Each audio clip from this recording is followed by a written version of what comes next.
je suis très content de vous retrouver pour une nouvelle vidéo. Il y a un artiste qui va faire l'actualité, et pour cause, il est en tête d'affiche de la mi-temps du Super Bowl, Bad Bunny.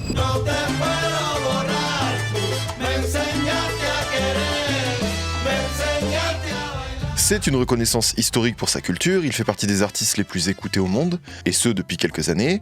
Et je sais pas vous, mais je fais partie de ces curieux qui attendent tous les ans la prestation des artistes, donc je trouvais ça cool de rebondir sur ça pour vous faire une petite vidéo. Ça peut permettre de découvrir l'artiste, le contexte, et avoir de quoi peut-être un petit peu mieux apprécier ce show. Aujourd'hui, on voyage direction Porto Rico, et ça tombe bien parce que cette vidéo est sponsorisée par Saily. Saily, c'est une application de eSIM qui est conçue par Nord Security. Alors, c'est quoi une eSIM ? C'est le nom un petit peu cool pour dire une carte SIM, mais dématérialisée. J'ai eu la chance de l'adopter dans mes habitudes de voyage et pour le coup, c'est vraiment pratique à tous les niveaux. L'application vous permet de choisir parmi différents forfaits abordables dans plus de 190 pays et 8 régions du monde, et ça vous permet d'avoir une connexion internet n'importe où durant la durée de votre séjour. Il suffit d'installer l'application, une eSIM, et juste avant de voyager, d'activer le forfait qui te plaît, et ça t'évitera de payer 10 € le MO sans ton consentement. Alors oui, c'est pas les seuls à faire ça, mais pour le coup, il y a plusieurs avantages de leur côté. Il te suffit d'installer une eSIM qu'une seule fois, et pas à chaque nouveau voyage. T'auras plus besoin de chercher de la Wi-Fi comme un galérien, et il y a même une option qui active le forfait automatiquement quand il va capter le réseau local de où tu es. Et c'est important de le préciser, c'est compatible iPhone et Android. J'ai une offre exclusivement pour vous. Vous aurez 15% de remise si vous rentrez le code SEB au moment de l'achat. Je vous mets le petit lien en haut de la description si jamais vous voulez. Merci à eux, merci à vous pour votre patience et de m'avoir écouté. Sur ce les amis, installez-vous confortablement puisqu'on s'envole direction Porto Rico. Before I say thanks to God, I'm gonna say eyes out. Que yo tú eres loco, cabrón tú eres loco. Lo que tú digas, me importa poco. A mí me quieren como a ti, estoy sin serio como Coto. Lugia, oh oh, cabrón yo soy legendario. La meto con cojones y con ovario. Millonario sin The only thing that is more powerful than hate is love.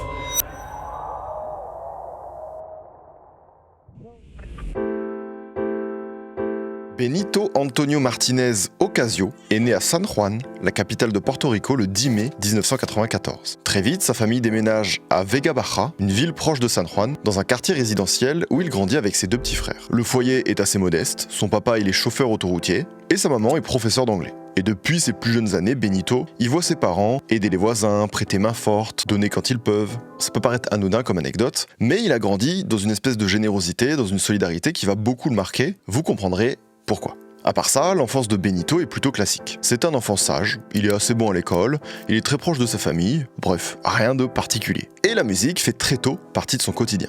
Grâce à ses parents, il grandit entouré de musique caribéenne et portoricaine, comme la salsa, le merengue, la bachata. Mais voilà, Benito il se contente pas seulement d'écouter, parce que dès l'âge de 5 ans, il commence à chanter dans la chorale de l'église que fréquente sa maman. J'ai l'impression que tous les artistes dont on parle sur cette chaîne découvrent la musique dans l'enfance via l'église. Il découvre aussi par lui-même cette fois des styles plus récents, comme le rap latino, qui est en pleine explosion à cette époque. Et lui, il est encore un peu jeune pour consommer ce genre de musique, donc ses parents contrôlent un tout petit peu ce qu'il écoute. Ils vont le laisser quand même écouter du rap latino, mais à une condition. Seulement des artistes engagés qui sortent des albums qui sont fortement imprégnés de la spiritualité chrétienne. Et cette condition-là dans la famille croyante de Benito, ça passe parfaitement. Et Benito, c'est quand même un petit curieux, et avec le temps, il va quand même découvrir, jugez pas trop mon accent espagnol, Calle 13.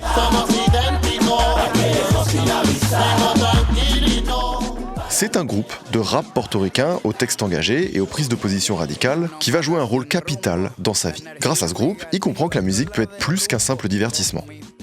Ce qui par la suite va beaucoup influencer la façon dont Benito utilisera sa propre musique. Retenez bien leur nom, Calle 13, parce qu'on va en reparler. Et pour un gamin de Porto Rico de cette époque, il y a aussi un autre genre musical qui est incontournable, le reggaeton.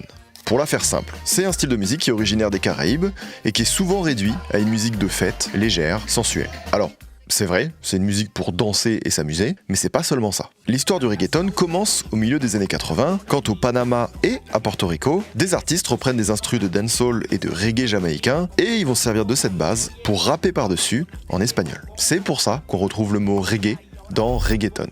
Et ton, c'est un suffixe espagnol qui veut dire grand ou puissant. Avec le temps, ce style va évoluer et intégrer un élément essentiel, le rythme dembow. Cette rythmique est tirée d'un morceau jamaïcain, Dembow de Shabba Ranks qui sort en 1990. Ce rythme va être beaucoup réutilisé dans la musique portoricaine. Et au fil des années 90, il y a toute une génération d'artistes qui va se mettre à mélanger le dembow au reggae en espagnol. Et là, ce qu'ils sont en train de faire, c'est qu'ils inventent comme ça le reggaeton qu'on connaît aujourd'hui. On a la base, mais l'instrumental, ça fait pas tout. Au départ, le reggaeton reflète le quotidien des jeunes caribéens qui sont issus de milieux populaires. Et donc, logiquement, ça va se ressentir dans les textes qui vont parler en grande majorité de pauvreté, de violence, de chômage, de répression policière, mais aussi de sexe, de fêtes et de drogue. Sauf que, comme souvent quand une culture underground voit le jour, le reggaeton va être fortement réprimé par une partie de la population et par le gouvernement qui considère les paroles comme trop violentes, voire même dangereuses, et qui donne une mauvaise image de l'île. Mais en réalité, ces artistes n'inventent rien, ils parlent juste de ce qui se passe autour d'eux. Parce que dans les années 90, Porto Rico vit une période compliquée, avec un taux de criminalité parmi les plus élevés du monde. Les autorités portoricaines vont créer en 1992 une milice qu'ils appellent la Mano Dura contra el Crimen, qui veut dire la main de fer contre le crime. À l'origine, la Mano Dura, c'est censé faire baisser la criminalité en frappant fort. Plus de police, plus d'arrestations et des peines plus sévères. Sauf qu'ils criminalisent le reggaeton au même niveau que les homicides, les trafics d'armes et de drogue. Par exemple, si t'écoutes juste du reggaeton dans ta voiture, la police te casse ton disque et te fout une amende. C'est aussi sévère que ça. Ce qui dérange aussi beaucoup le gouvernement, c'est la danse qui est associée au reggaeton, le perreo. C'est une danse explicite qui imite un rapport sexuel. Voilà. C'est même une imitation du sexe très animal. C'est de là d'ailleurs que vient le nom perreo, parce que perro, en espagnol, c'est le chien, et en gros, c'est danser en levrette. Extrait. Mais donc, à cause de la répression méga intense du gouvernement et du mépris de classe qui en découle, le reggaeton prend de plus en plus d'ampleur et devient un espèce de symbole très fort dans l'identité portoricaine. Ce style devient ultra populaire sur l'île et au début des années 2000, il finit même par s'exporter à l'international, notamment grâce à cet artiste.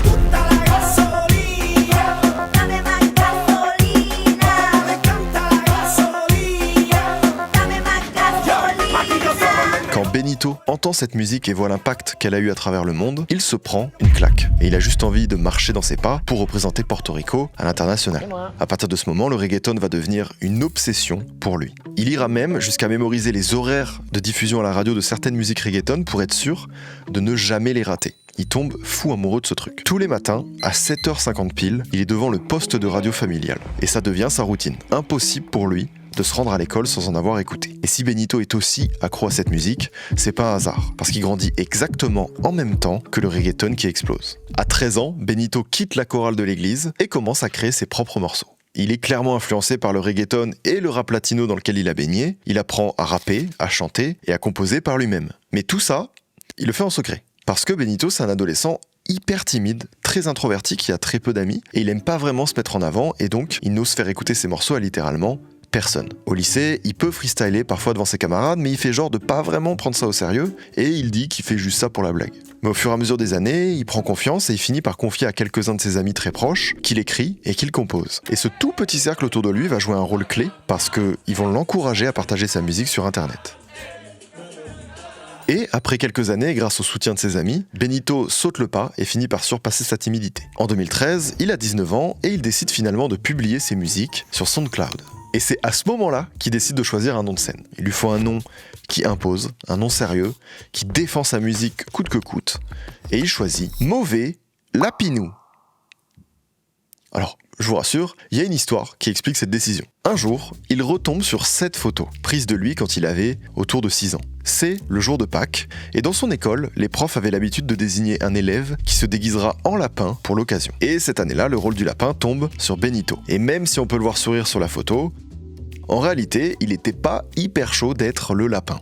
Et donc, quand il est retombé sur cette photo, il s'est dit « Ok, lapin pas content, Bad Bunny ». Et ça suffit, voilà, faut pas chercher plus loin. Et en vérité, je trouve ça un peu mignon. Ça paraît toujours assez random quand on explique la manière de choisir un nom de scène, mais en réalité, ce choix en dit long sur ses ambitions. Pourquoi me diriez-vous ? Déjà, Bad Bunny, c'est un nom anglophone, et pas du tout dans sa langue maternelle. Et ce choix est cohérent dans une volonté de s'exporter à l'international. Alors, on n'y est pas encore, mais petit à petit, Benito, il rêve de plus en plus grand. Il gagne en confiance, et il passe quand même de « je n'ose même pas faire écouter ce que je fais à mes meilleurs amis » à « le monde peut entendre parler de ma musique ». c'est déjà cool. 2013, Benito sort du lycée et s'inscrit en communication audiovisuelle à l'université de Porto Rico. Pour payer ses études, il trouve un job étudiant dans un supermarché où il emballe les courses des clients. Il mène une vie d'étudiant classique et il continue de produire et partager sa musique à côté de son taf et de la fac. Ça va durer 3 ans, à peu près comme ça, jusqu'à ce qu'il publie sans le savoir le morceau qui changera tout.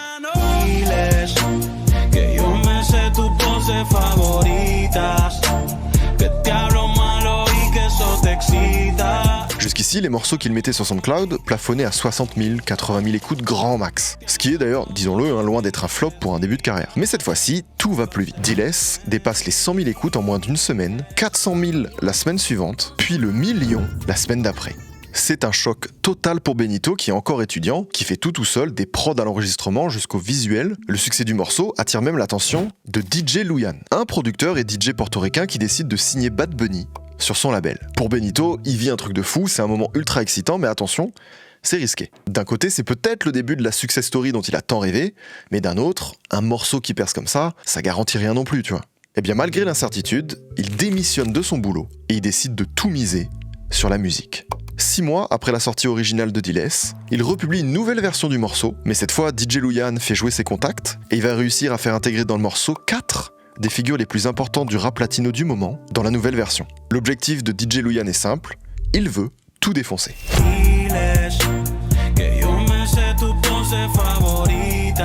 Et le pari est bon parce que ça marche. Aujourd'hui, ce clip cumule plus d'1 milliard de vues, mais c'est pas pour autant que Bad Bunny va se reposer. Dans la foulée, il sort un autre single en feat avec Archangel.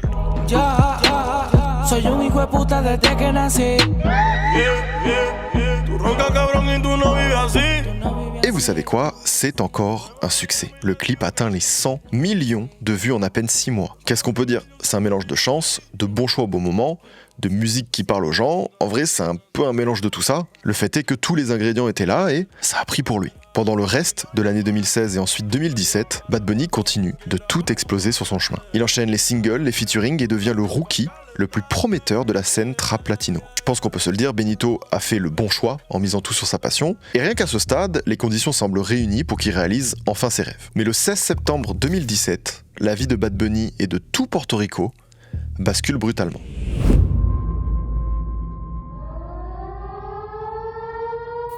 911, where's your emergency? It's flooding in here bad. Oh no, I'm so sorry. I really need you guys to help me. Our roof fell off the house and we're stranded inside of it. Un ouragan de catégorie 5, le niveau le plus élevé possible, frappe Porto Rico. Les vents atteignent 280 km/h et emportent tout sur leur passage. En quelques heures, l'île est complètement plongée dans le noir total. And as you heard, one official saying the island is destroyed. Le réseau électrique s'effondre sur l'ensemble du territoire, l'accès à l'eau courante est gravement compromis et les services de communication sont interrompus. À cet instant, Porto Rico vit la catastrophe naturelle la plus dévastatrice de son histoire. Des dizaines de milliers de maisons sont détruites, laissant des familles entières sans abri. Les hôpitaux, les autres services de secours sont eux aussi privés d'eau et d'électricité, rendant la prise en charge des victimes lente, voire parfois impossible. Les autorités locales annoncent d'abord 64 morts, mais des études indépendantes montrent que ce chiffre est fortement sous-estimé, parce que c'est en réalité plus de 4000 portoricains et portoricaines qui ont perdu la vie suite à l'ouragan. 13 jours après l'ouragan Maria, Donald Trump se rend à Porto Rico. C'est leur président. Parce que Porto Rico, c'est pas un pays indépendant, c'est un territoire des États-Unis. En 1898, après avoir été pendant plusieurs siècles une colonie espagnole, Porto Rico passe aux mains des États-Unis. Et depuis ce jour, ils ont donc ce statut bien particulier de territoire. Ce que ça veut dire techniquement, c'est que Porto Rico dépend des USA sans être un État de l'Union américaine. Et c'est un statut très asymétrique en défaveur de l'île. Par exemple, les portoricains ont la nationalité américaine, mais ils peuvent pas voter au présidentiel. Tu vois le problème. Un autre exemple de déséquilibre, Porto Rico a un siège au Congrès américain, c'est-à-dire qu'il participe au débat pour décider les lois, mais le représentant portoricain n'a pas le droit de voter. Pourtant, le Congrès peut appliquer ses réformes comme il veut à Porto Rico. Là, vous voyez un petit peu l'arnaque. Pour en revenir à l'ouragan, Trump se rend à San Juan pour évaluer la situation, et ça dérape très vite. Premier mauvais move, lors d'une rencontre avec des victimes de l'ouragan, il jette des rouleaux d'essuie-tout à la foule comme s'il lançait, des t-shirts à un concert. Ensuite, pendant un discours, il explique aux habitants qu'il coûte trop cher au gouvernement américain. Il minimise ensuite gravement le bilan humain en affirmant que les Portoricains devraient se réjouir de n'avoir que 16 morts à déplorer. Je rappelle qu'il y en a eu en réalité 4000. Et c'est toujours pas fini, il finit par comparer l'ouragan Maria à Katrina, un autre ouragan qui avait frappé les États-Unis, insinuant que la catastrophe serait moins grave que ce qu'elle est réellement. Les déclarations de Donald Trump et plus largement la réaction du gouvernement américain mettent en évidence que les Portoricains sont considérés au sein des États-Unis comme des citoyens de seconde zone. Et ça va profondément marquer l'opinion publique sur l'île. Pendant cette période difficile pour Porto Rico, Bad Bunny, il disparaît.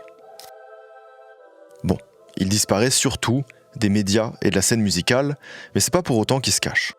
Bad Bunny a donc mis sa carrière entre parenthèses pendant 9 mois, histoire d'être présent sur place et de venir en aide aux Portoricains en participant à des distributions de nourriture et de matériel. Et ça peut se comprendre, cette catastrophe naturelle n'était pas vraiment le meilleur contexte pour sortir des titres qui font danser les gens. Pourtant, au milieu de cette année dramatique, Bad Bunny comprend quelque chose de très important pour le reste de sa carrière. Sa musique peut aider et porter des messages qui dépassent le divertissement. Après avoir donné de son temps et de sa personne, il va finalement réapparaître avec un morceau dédié à Porto Rico et aux victimes de l'ouragan.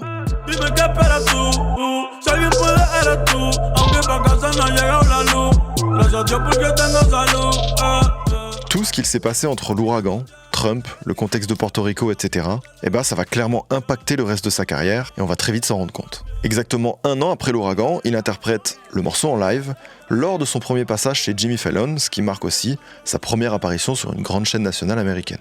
Il en profite pour exprimer ce que beaucoup de Portoricains ressentent, un ras-le-bol face à l'attitude du gouvernement américain. More than 3,000 people die and Trump is still in denial. But you know what? Estamos bien. Como sin Mais cet été-là, il va se passer quelque chose d'autre pour Bad Bunny. Et vous devez peut-être vous en souvenir parce qu'en 2018, c'était impossible de passer à côté.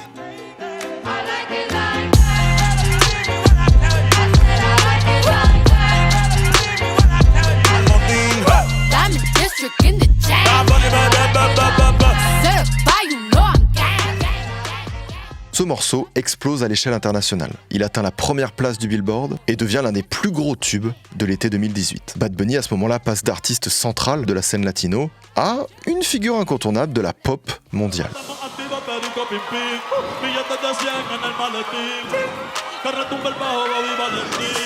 Mais on va pas se mentir, il lui manque encore quelque chose d'essentiel, un premier album. Et s'il l'a pas fait plus tôt, c'est pas par manque d'envie, mais c'est à cause de son label. Benito est toujours signé chez Urvis Music, dirigé par DJ Luyan, et ils sont pas très chauds pour qu'il fasse un projet. Il casse tout en sortant quelques singles à droite à gauche, alors pourquoi investir de l'argent dans un album, sachant qu'il est déjà rentable avec ce système-là? Ils sont contre. Sauf que voilà, pour Benito, le format album est hyper important. Donc, vous vous en doutez, après avoir enchaîné les singles sur la fin de l'année 2018, il quitte son label et il publie son premier album par surprise le 24 décembre.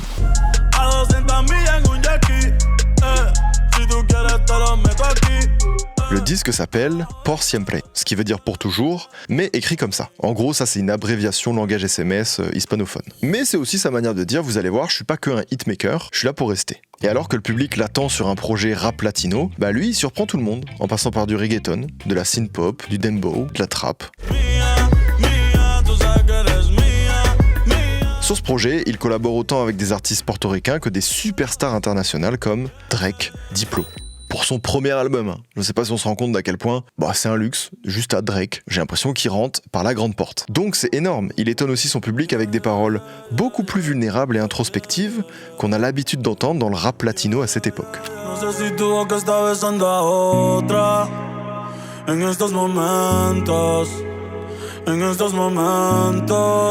Mais le texte où il va sûrement le plus surprendre, c'est dans Solo de mí, où il aborde le sujet des violences domestiques.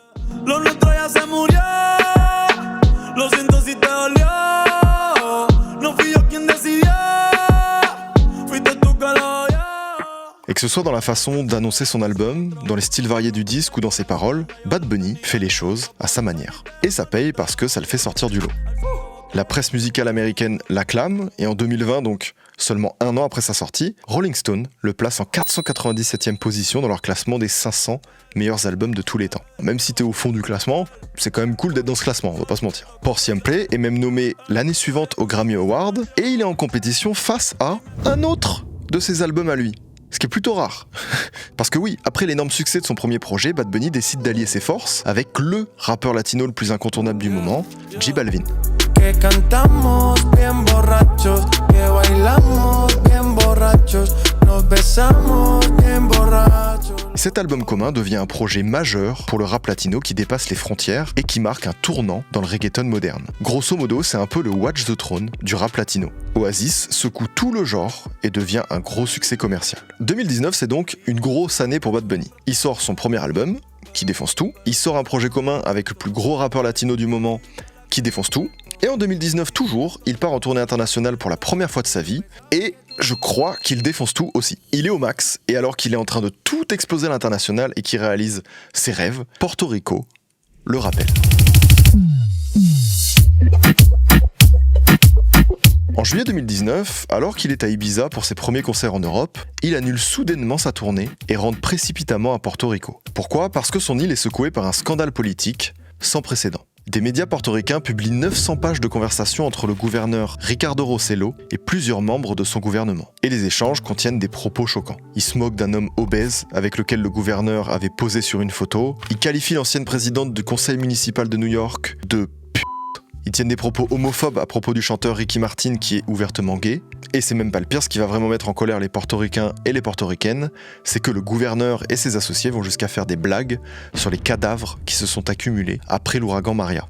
Suite à la révélation de ces échanges, des centaines de milliers de personnes se réunissent pour manifester dans les rues de San Juan, la capitale, et réclamer la démission du gouverneur. Bad Bunny, c'est un citoyen portoricain comme les autres. Quand il apprend les nouvelles, il se rend au plus vite à San Juan pour participer aux manifestations. Je dis comme les autres, mais évidemment, il a un petit truc en plus. Il utilise donc ses réseaux pour encourager le plus de monde possible à se rendre aux manifestations. Une fois sur place, il prend lui-même la parole lors des rassemblements. Esta vez hubieron muchas personas que salieron a manifestarse por primera vez, que quizás tenían el miedo, pero ese miedo se acabó. Puerto Rico no se va a dejar. Bienvenido a la generación del yo no me dejo, los quiero Puerto Rico.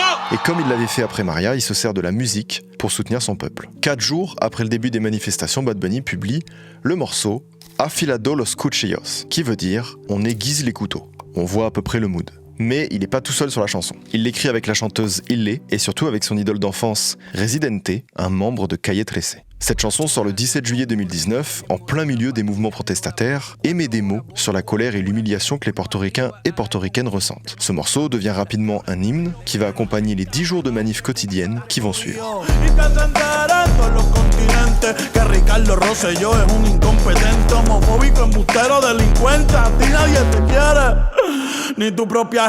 Et le 23 juillet 2019, le peuple va triompher et le gouverneur Rossello démissionne.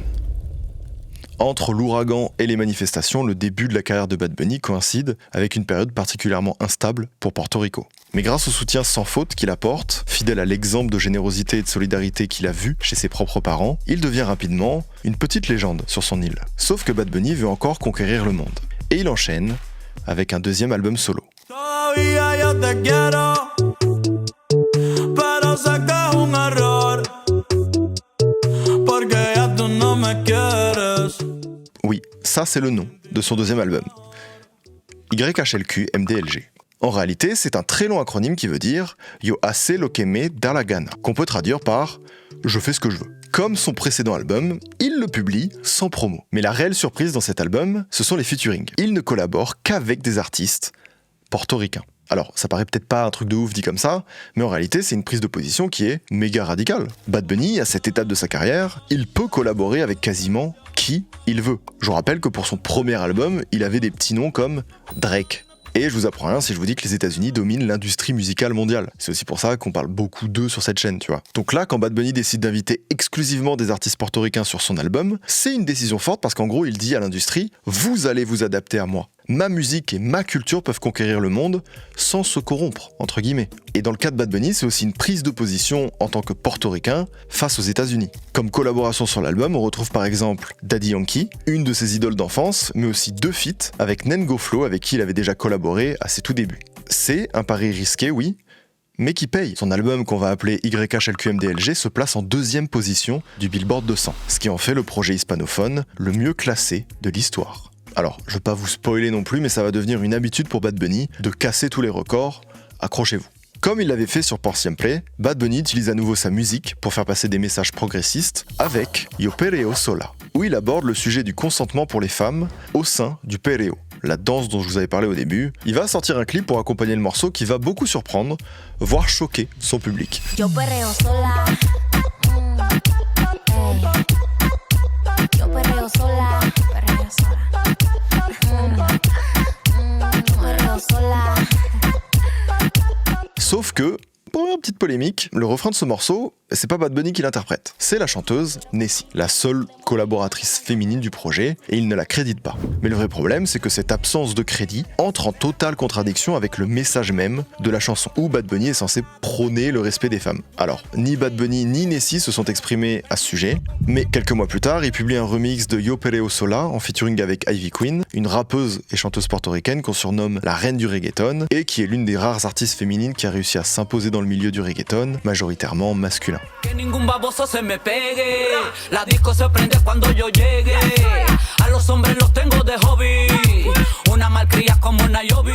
Inviter cette femme, c'est un feat déjà iconique, mais c'est aussi un symbole qui est très fort, et cette fois-ci, il mentionne dans le remix Nessie. À part cette petite polémique, quand l'album YHLQMDLG sort début 2020, tout se passe bien, même très très bien. Il va briser tous les records, et il prépare une énorme tournée mondiale. Sauf que,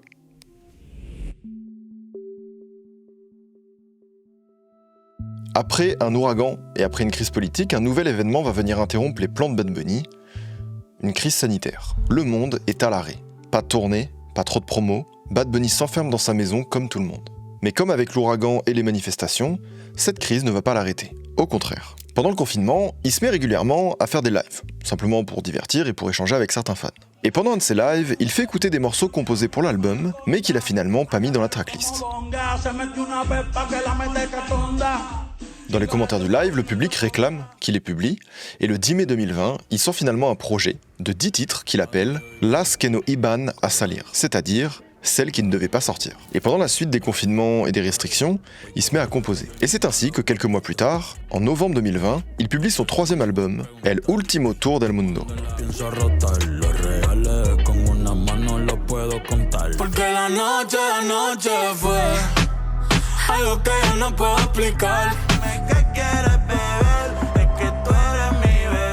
Bon, c'est vrai que 3 projets en une seule année, ça fait peut-être beaucoup. Le public commence un petit peu à en avoir marre.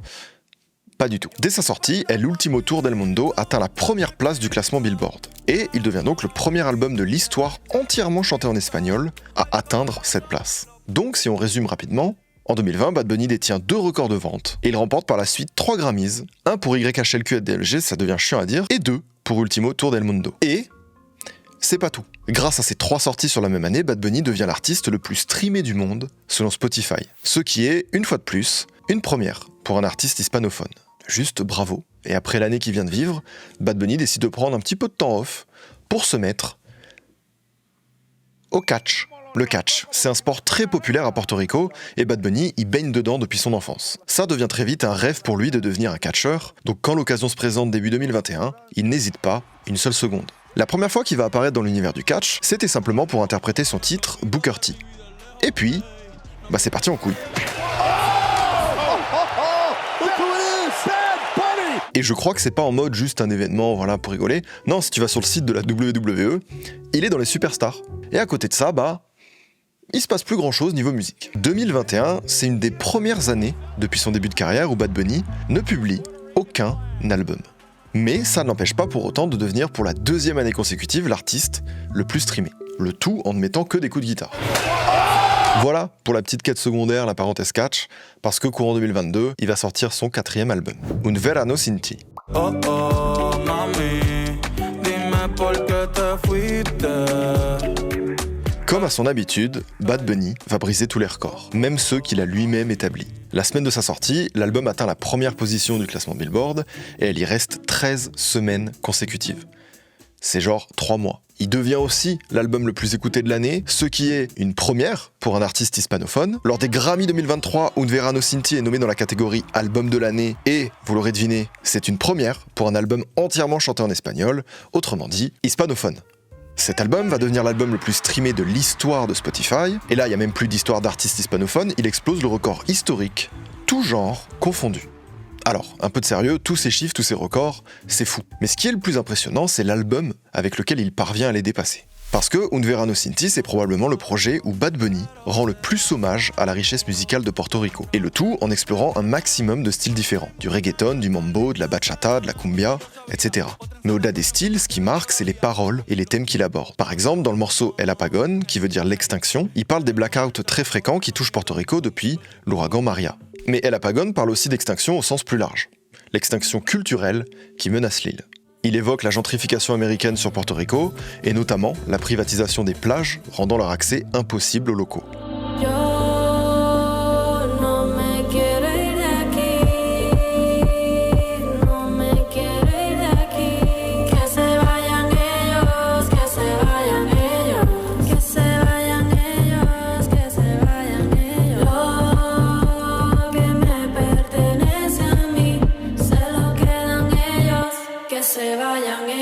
Ce morceau, en particulier, c'est un des tubes de l'album. Pas un morceau à thème niche du projet. Et vu que Bad Bunny ne fait pas les choses à moitié, il publie un clip de 22 minutes qui contient un documentaire sur l'accès à l'électricité sur l'île.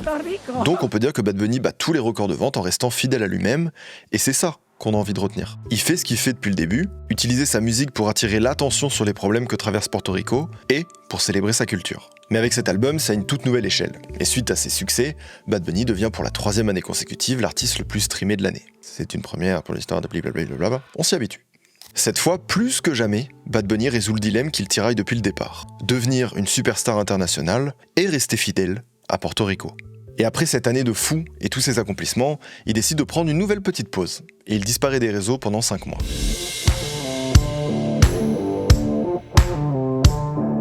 Quand Bad Bunny refait surface, c'est pas dans la musique, mais dans le catch. Ouais, encore. Début 2023, il vient regarder un match et il se fait embrouiller par un des catcheurs. Bad Bunny réplique, et je vous passe les détails, mais en gros cette histoire le mène à défier Damien Priest, le mec aux côtés de qui il avait commencé à combattre. Et évidemment, tout ça c'est une mise en scène qui les mène à s'affronter le 8 mai 2023 dans un combat à Porto Rico. Et, en vrai je sais pas trop quoi en dire, juste regardez.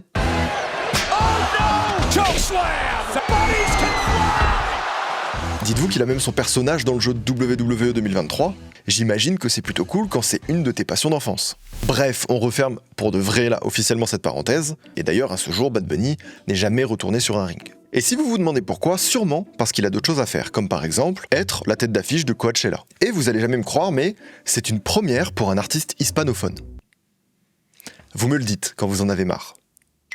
En fait, on dirait que tout marche pour lui. Et en vrai, à cette période, il a un stade où il a réalisé quasiment tous ses rêves. Il les a même largement dépassés. Et puis, il réussit tout ça en étant très apprécié par la presse et le public. Il n'y a pas grand chose à dire quoi, aucune ombre au tableau. Ça, c'est ce qu'on se dit quand on regarde sa carrière un peu de loin.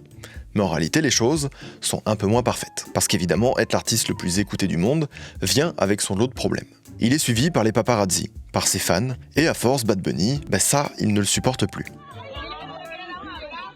Alors qu'il se promène sur une plage en République dominicaine, une fan vient le filmer et Bad Bunny jette son téléphone à l'eau. Évidemment, la vidéo fait le tour des réseaux et Bad Bunny s'exprime quelques jours plus tard dans un tweet. Une personne qui vient me dire bonjour, me raconter quelque chose ou juste me rencontrer, recevra toujours mon attention et mon respect. Ceux qui viennent et qui me collent un putain de téléphone dans la gueule, je considère ça pour ce que c'est, un manque de respect, et je vais le traiter en conséquence. Dans cette même période, il se met à fréquenter Kendall Jenner. Ça étonne une partie de son public, mais ce que ça raconte surtout, c'est beaucoup de changements dans sa vie. Et forcément, entre les petits dramas téléphones, l'exposition de sa vie privée, une partie du public a peur que Bad Bunny se perde dans tout le succès qui lui arrive. Et par conséquent qu'il s'éloigne de ses convictions d'origine, ce pourquoi aussi le public l'aime et le respecte. Le changement le plus évident chez Bad Bunny à cette période, c'est aussi ses vêtements.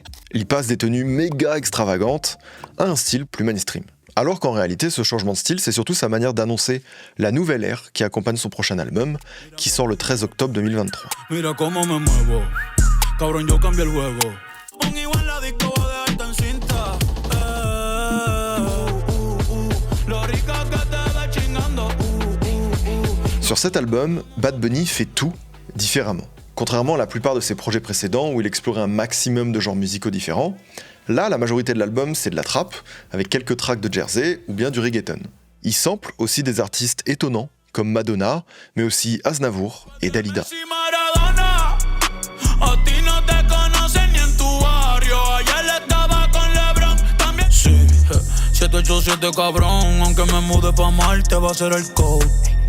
Dicen que el mundo va a acabarse, ojalá que sea pronto. A veces picheo y me hago el tonto. Il n'y a pas de morceaux à thème ou de morceaux engagés. Il parle surtout de lui, soit via de l'ego trip, soit en abordant son rapport à la célébrité. Et quand il mentionne Porto Rico, c'est pour exprimer sa fierté, mais sans commentaire politique. En fait, on sent que Bad Bunny veut se débarrasser des attentes qu'on a de lui, notamment grâce ou à cause de ses anciennes prises de position. Et ça, pour le comprendre, il suffit d'écouter l'intro de l'album.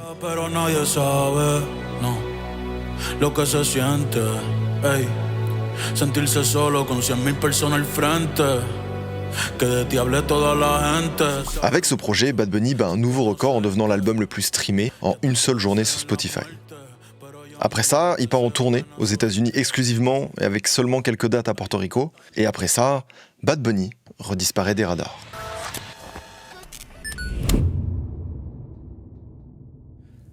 Après l'année qui vient de passer, loin de Porto Rico et de sa famille, Bad Bunny a le mal du pays. Et il ressent donc le besoin de se reconnecter avec sa culture. Mais d'un autre côté, la distance qu'il a prise avec son île, ça lui a permis d'avoir du recul, et donc un regard neuf. C'est dans cet état d'esprit qu'il entame la composition d'un album qu'il rêve de faire depuis longtemps.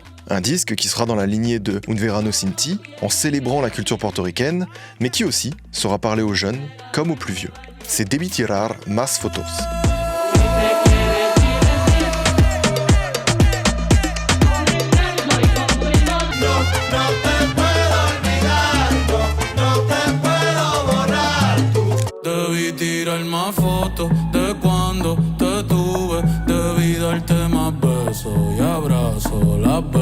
Debí Tirar Más Fotos, qui veut dire « j'aurais dû prendre plus de photos », sort le 5 janvier 2025 et la date n'est pas choisie au hasard. Dans les cultures hispanophones, c'est le jour où l'on célèbre et où on s'offre les cadeaux de Noël. Donc cet album, c'est un peu le cadeau que Bad Bunny fait à son public, qui pourra l'écouter en famille. Comme il l'avait déjà fait sur YHLQMDLG, il ne collabore qu'avec des artistes portoricains, et plus précisément avec ceux qu'il écoutait quand il avait le mal de Porto Rico. Il met donc en lumière des artistes pas forcément connus à l'international, comme Reinao, Chuy, ou encore Los Pleneros de la Cresta, avec qui il fait un morceau de plena, un des plus vieux styles musicaux de Porto Rico.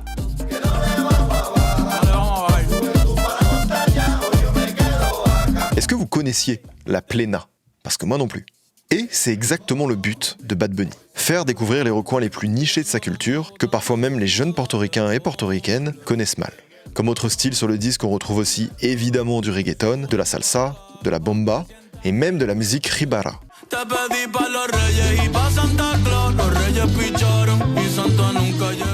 L'album est aussi accompagné d'un court-métrage où l'on voit un vieux monsieur qui dit regretter de ne pas avoir pris plus de photos en s'adressant à une grenouille. Alors, on se dit, ok, random, pourquoi une grenouille?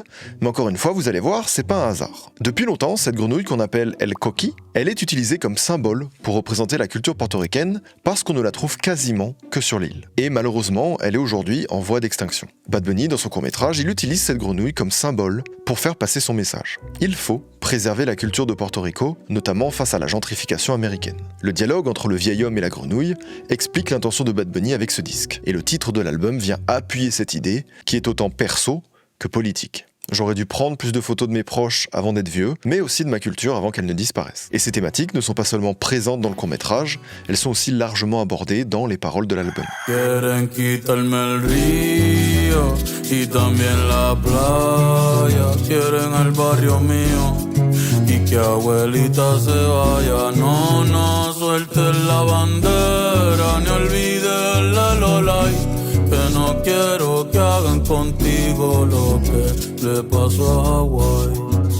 Toute la promotion que Bad Bunny fait autour du disque est aussi là pour célébrer sa culture et si possible sous les yeux des États-Unis. Et bon, vous l'avez peut-être capté qu'il aime bien aussi les quêtes secondaires, mais toujours dans le cadre de l'album, il va présenter un JT sur la chaîne nationale à Porto Rico.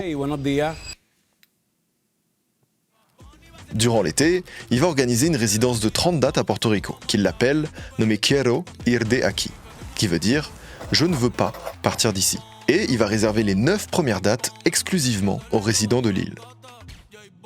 Quelques mois plus tard, il annonce sa tournée internationale qui va passer par l'Amérique latine, l'Europe, l'Asie, mais pas les États-Unis.